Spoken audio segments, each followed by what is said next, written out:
Sandeep moral story 0। बहुत समय पहले की बात है। किसी नगर में एक साहूकार रहता था। उस साहूकार के 7 पुत्र और एक पुत्री थी। उस साहूकार के पुत्री की नई नई शादी हुई थी। इस बार उस साहूकार के 7 बहुओं ने और उस पुत्री ने करवा चौथ का व्रत धारण किया। तभी 7 भाइयों ने अपनी बहन से कहा, आओ बहन खाना खाते हैं। तब बहन बोली, नहीं भाई, पहले मैं अपने व्रत को खोलूंगी, उसके बाद भोजन करूंगी। भाइयों ने सोचा, हमारी बहन भूखे प्यासी कब तक रहेगी। उनमें से एक ने दिया लिया और दूसरे ने चलनी लेकर एक पेड़ पर जाकर लगा दिया।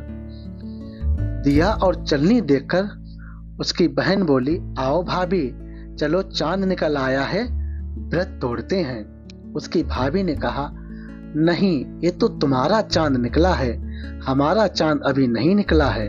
पता था यह सारी शरारत उसके भाइयों की है। तभी उसने क्या कहा, तभी वह लड़की अपना खाना खाने बैठ जाती है और पहला निवाला जैसे खाती है उसमें बाल निकलता है और दूसरे निवाले में उसके ससुराल से बुलावा आ जाता है और जैसा ही तीसरा निवाला खाती है कि उसके पति की मृत्यु का उसे समाचार मिलता है।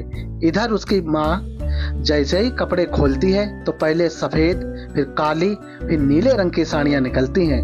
उसकी माँ समझ जाती है, अरे ये क्या अशुभ हो रहा है, कहीं सफेद, कहीं काली तो कहीं नीली साड़ी। उसकी माँ अपनी बेटी से कहती है, पुत्री, तुम ये सोने का सिक्का लेकर जाओ और अपने खूंट में बांध लो।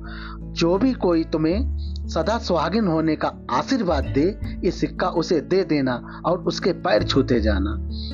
जब वो स्त्री रास्ते में जाती हुई निकलती है तो स्त्रियां उन्होंने उसे सदा सुहागिन होने का आशीर्वाद नहीं दिया। फिर रास्ते में उसे एक लड़की मिलती है, वह उसके पैर छूती है। तो जैसे ही उसके पैर छूती है, वह लड़की सदा सुहागिन रहो, सदा सौभाग्यवती रहो, ऐसा उसे आशीर्वाद देती है। तभी वह अपने खूंट से सोने का सिक्का निकालकर उस लड़की को दे देती है और उसके पैर छू लेती है और जाती है। उसे अपने पति के मरे हुए दर्शन होते हैं। वह विलाप करने लगती है, रोने लगती है, ये क्या हुआ माँ, ये क्या हुआ, ये कैसे इनकी मृत्यु हो गई। मैं अपने पति को ऐसे नहीं मरने दे सकती माँ, मेरा पति ऐसे नहीं मर सकता। मैं अपने पति के शव को ऐसे नहीं जलाने दूंगी, चाहो तो मुझे एक झोपड़ी दे दो। उसकी माँ उसे एक झोपड़ी दे देती है और रात का बचा कुचा खाना उसे खाने के लिए देती है। वह अपने पति को उसी झोपड़ी में रहकर रहने लगती है।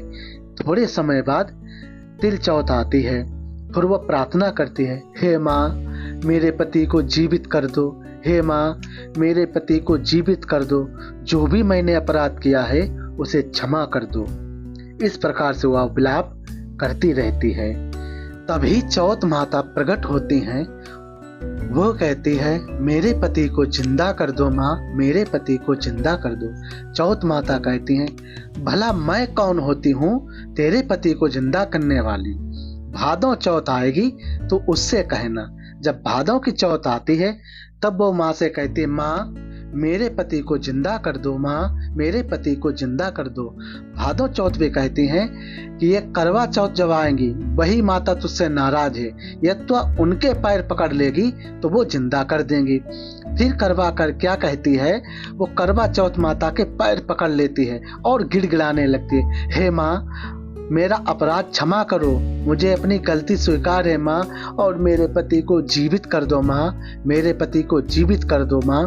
तब करवा माता नाराज होती हैं और कहती हैं, प्यारी करवा, अपने भाइयों की प्यारी करवा, तूने मेरे व्रत को तोड़ा है, तूने दिन में चंद्रोदय का अर्घ दिया है, इसीलिए मैं रुष्ट हूँ। तब वो कहती, माँ, मैं ऐसी गलती दोबारा कभी नहीं करूँगी माँ, मुझे क्षमा कर दो। इस तरह से करवा गिड़गिड़ाती रहती है। तभी माता बोलती है, अरे करवा, अरे पापनी, तूने मेरे पैरों को क्यों पकड़ा है, छोड़ मेरे पैरों को। करवा कहती है, नहीं माँ, मेरे पति को जीवन दान दो माँ, जीवित कर दो।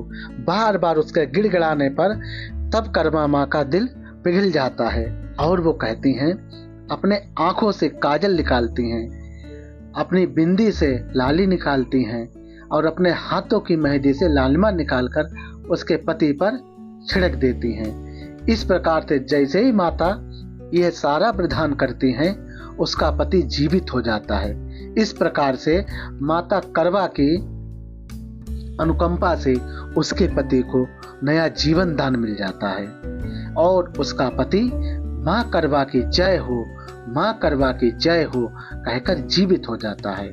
इस प्रकार से माता करवा उसके पति को जीवन दान देती हैं और अपने पत्नी के सामने खड़ा होकर वो बोलता है कि मैं कब से सो रहा था।